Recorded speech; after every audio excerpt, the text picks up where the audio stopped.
This marvelous screen comedienne's best asset was only muffled during her 7 years stint in silent films. That asset? It was, of course, her squeaky, frog-like voice, which silent-era cinema audiences had simply no way of perceiving, much less appreciating.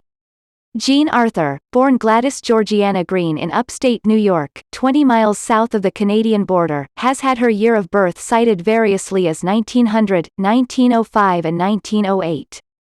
Her place of birth has often been cited as New York City.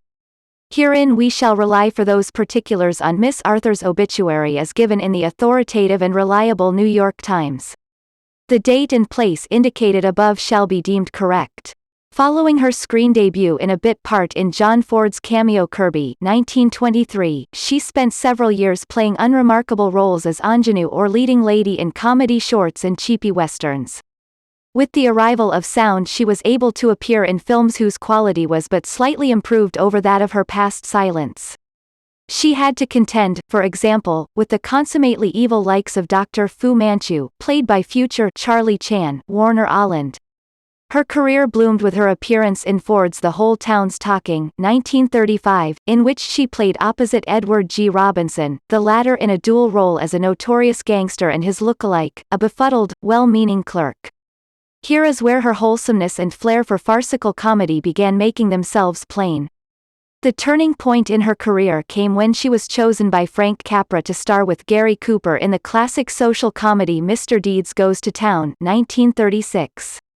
Here she rescues the hero, thus herself becoming heroine, from rapacious human vultures who are scheming to separate him from his wealth.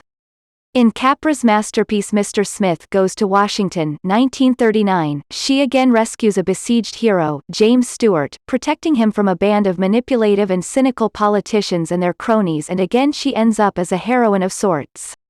For her performance in George Stevens' The More the Merrier, 1943, in which she starred with Joel McCrea and Charles Coburn, she received a Best Actress Academy Award nomination, but the award went to Jennifer Jones in The Song of Bernadette, 1943. Coburn, incidentally, won for Best Supporting Actor.